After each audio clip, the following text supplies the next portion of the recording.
Je vais vous poser une question. Est-ce que vous avez une idée qu'est-ce que veut dire les paroles? Rebbe, git geblusen. Ou vous avez compris, ou vous n'avez pas compris, mais je vais vous raconter une histoire derrière ces paroles, une histoire extraordinaire qui m'a affecté énormément, profondément. Mais avant cela, disons ensemble, chapitre de Tehillim, en priant à Kadosh Baruch Hu, qu'il n'y ait plus de victimes. Tous les jours, on entend des victimes, malheureusement. On remercie Dieu pour tous les miracles, mais ça vient avec de la peine. Alors, Ribbon Shalom, Mizmor le seuil de rire à donner color et Yves de ça de Bissim Choboy de Fadab Nana. D'où qu'a donné les mots au son de Blanc Nachlam avec Chamari se beuge au seuil de Khatsoy se Bissila. Hoy de le Bach Shumoy qui toi va donner le l'homme Khasdev y'a deux ou deux monosoy. Et nous allons donner de la tzedaka pour nos chers soldats, pour les otages et pour tout Am Israël.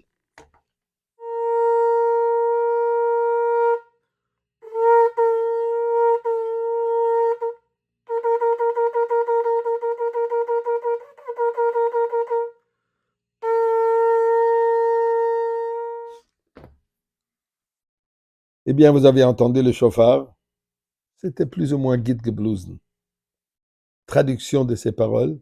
Git Geblusen, c'est yiddish avec un accent polonais bien sonné. De quoi il s'agit?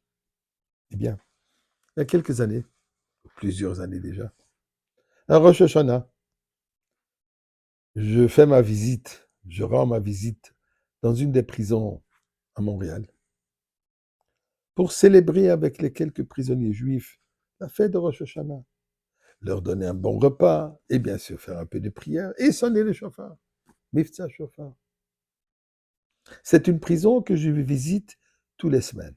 À cette époque, je visitais tous les vendredis. Quand cette histoire s'avère, ça faisait déjà au moins une bonne dizaine ou quinzaine d'années que je venais là-bas dans cette prison. J'y vais toujours d'ailleurs. À une des portes, c'est une vieille prison, ça date déjà, je crois, 120 ans.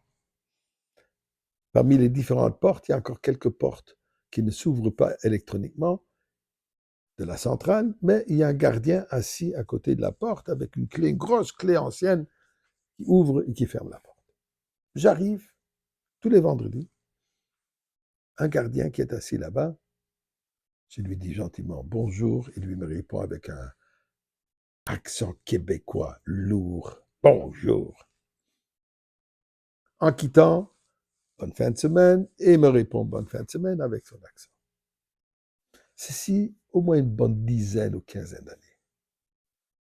Cette année-ci, Rosh Hashanah, le deuxième jour de Rosh Hashanah, vendredi, j'arrive pour la célébration, et ce gardien, il est présent, je rentre et je dis bonjour, et me répond le bonjour habituel.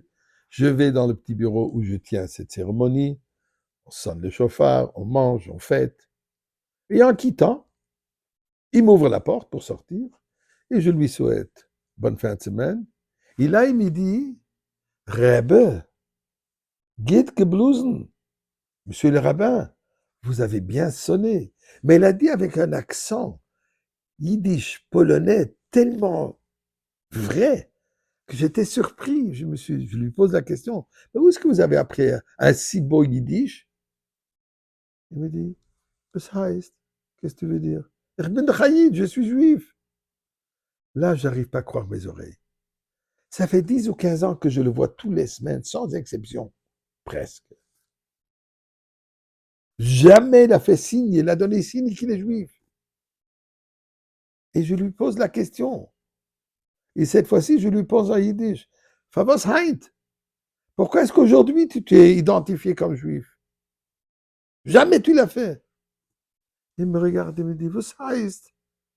Qu'est-ce que tu veux dire? C'est doch Rosh Hashanah. Mais aujourd'hui, c'est Rosh Hashanah. Je pense, je réfléchis. Il n'a pas été à la synagogue. Il est venu au travail. Il ne fait pas Rosh Hashanah. Malgré cela, quand il a entendu le son du chauffard, ça a touché le fin fond de son être. Qu'il n'avait pas de choix. Son âme l'a forcé de s'identifier comme juif. Chose qu'il ne voulait pas faire. Il ne voulait pas qu'il soit identifié comme juif. Et je peux comprendre. C'est un environnement où vous ne voulez pas être juif.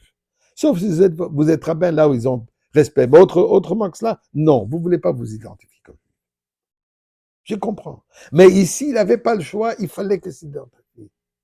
Là, j'ai compris c'est quoi Rosh Hashanah, c'est quoi le chauffard. Pourquoi dans la bracha, on ne dit pas l'itkoa chauffard pour sonner le chauffard, mais on dit l'ishmoa kol chauffard, d'entendre le son du chauffard. Qu'est-ce que ça veut dire? De l'intérioriser.